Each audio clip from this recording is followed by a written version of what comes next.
أهلا وسهلا بكم في قناتي هانور أرت. هنكمل الجزء الثالث من عمل الشنطة. الخطوة اللي بعد كده هي خطوة الغرز في قاعدة الشنطة. الغرز بتكون معمولة غرز مائلة، وبتكون شبه الغرز اللي عملتها في الجوانب، نفس التقسيمة. بقسم الغرز زي ما احنا شايفين بالشكل ده، وبتبدأ زي المربع، يعني بسحب الخيط على مربعين وبعدين 3 وبعدين 4، بتبدأ كأنها مربع. بعد كده بكمل الغرز كلها غرز مائلة لغاية لما بوصل لنهاية الصف. بعد ما وصلت لنهاية الصف هعيد نفس صف الغرز دوت بنفس الترتيب ونفس الشكل، وهيشتركوا في المربعات الموجودة في النص، وهكمل الغرز بميل لغاية نهاية الصف. وبتكون الغرز في بداية الصف مختلفة عن الغرز في نهاية الصف. هنا بدأت على مربعين، بعدين 3 بعدين 4 زي المربع. هنا النهاية كانت مختلفة، وده شكلها من الخلف.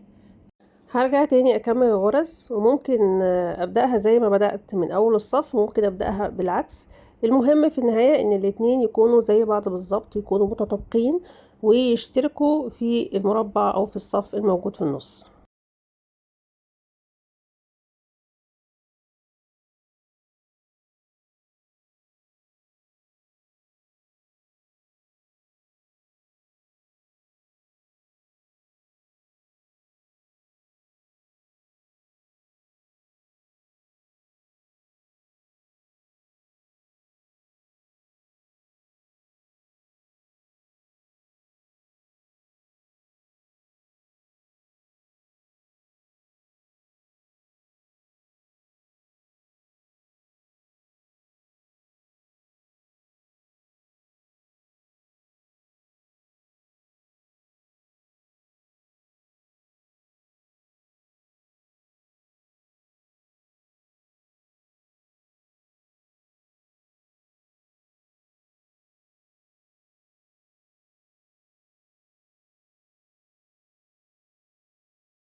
بكمل الغرز المائلة لغاية نهاية الصف، وحسب ما اتبقى معايا من مربعات، وبكمل لغاية لما اغطي البلاستيك تماما بالخيط.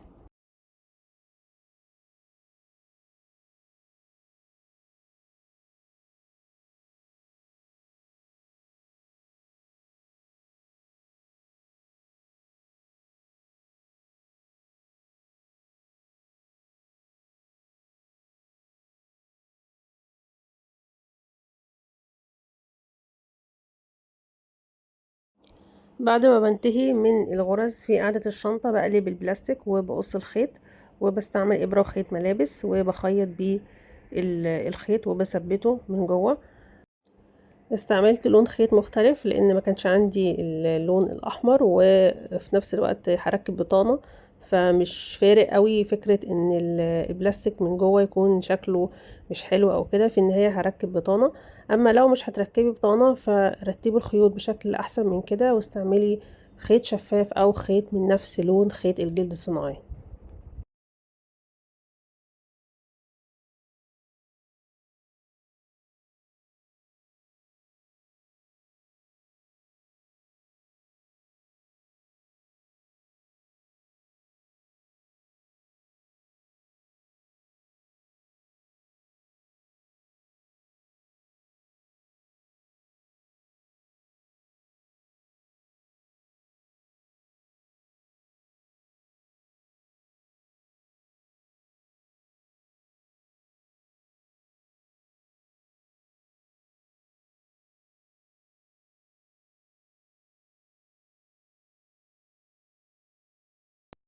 بكده أكون انتهيت من الغرز في كل أجزاء الشنطة. عندي قطعتين من وش الشنطة، وعندي قطعتين الجوانب، ولازم يكونوا زي بعض بالظبط. وعندي قاعدة الشنطة. دي كده كل القطع الأساسية اللي أنا هشتغل بيها، وهكمل بيها الشنطة في النهاية، وهربطهم مع بعض. بس قبل ما اربطهم مع بعض لسه في خطوة تركيب الإكسسوارات، وفي خطوة كمان هي القطعة البلاستيك اللي انا هركب فيها السوستة. القطعة دي زي ما قلنا هي قد قاعدة الشنطة ولكن اقصر منها مربعين 2. هبدأ احدد المربع الموجود في النص بالظبط، والمربع ده هقصه تماما، صف واحد بس من المربعات لازم يكون في النص، هشيله وهقصه علشان يكون عندي قطعتين اخيط فيهم السوستة.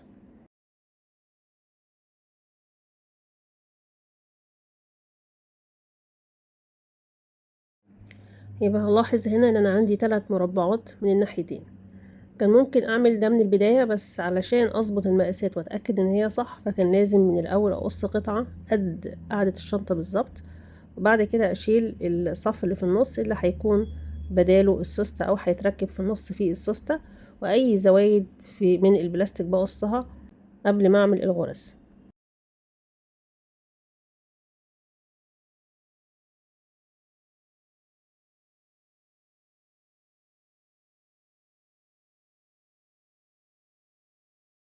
السوستة هتتركب بالشكل ده في النص ما بين القطعتين البلاستيك، ولازم يكون عرض البلاستيك مع السوستة قد عرض قاعدة الشنطة بالظبط، لازم يكونوا قد بعض.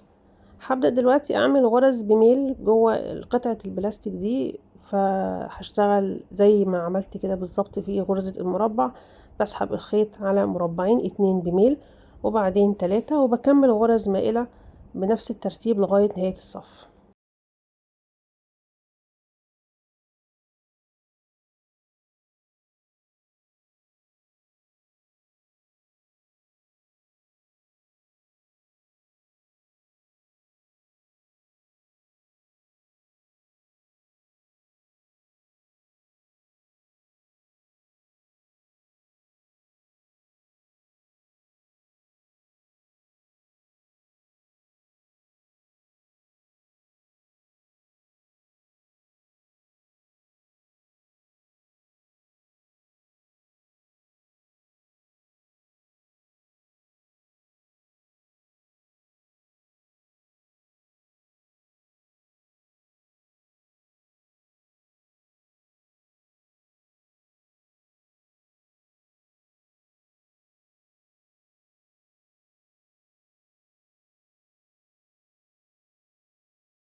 هكمل الغرز في نهاية الصف في القطعتين، وهعمل غرز على أطراف البلاستيك زي اللي عملتها قبل كده، وهسيب القطعتين دول دلوقتي واروح أركب دبابيس لقاعدة الشنطة. الدبابيس دي اكسسوارات ممكن استعملها ممكن استغنى عنها، بس هي كانت موجودة فحبيت ان انا اركبها في قاعدة الشنطة.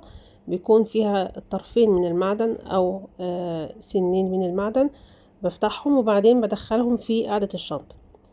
لو انا هدخلهم بعد 6 مربعات من جنب، من الناحية التانية لازم ادخلهم بعد 6 مربعات او 7، بس ما خليهمش قريبين قوي من بعض وداخلين جوه في نص قاعدة الشنطة، بخليهم في الاطراف. فهنا ثبت واحد، باجي التاني من الناحية التانية بالظبط بثبت الدبوس التاني، بدخله في الفراغات الموجودة في المربع، والاتنين بيكونوا على نفس المسافة من الأطراف. بعد كده بتني المعدن وبثبته من جوه بالشكل ده.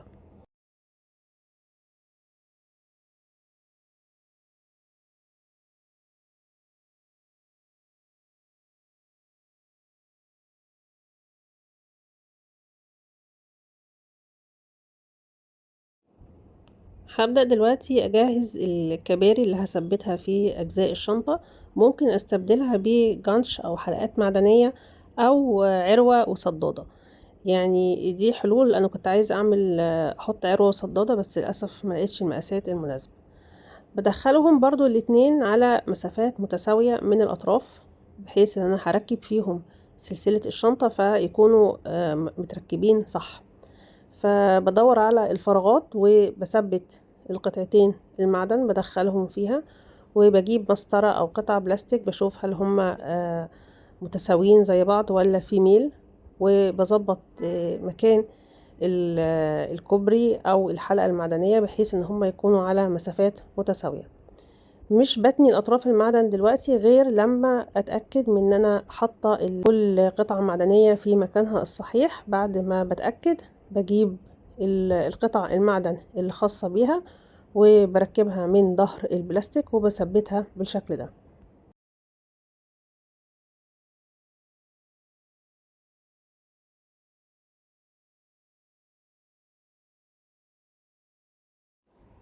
بكده تكون اكتملت كل الاكسسوارات وركبت كل الكباري في كل أجزاء الشنطة، والجنش في الجوانب، والدبابيس في قاعدة الشنطة، ودي طبعا خطوة اختيارية. بكده يكون انتهى الجزء الثالث. شكرا جدا على المشاهدة، تابعوني في الجزء الرابع والأخير من عمل الشنطة.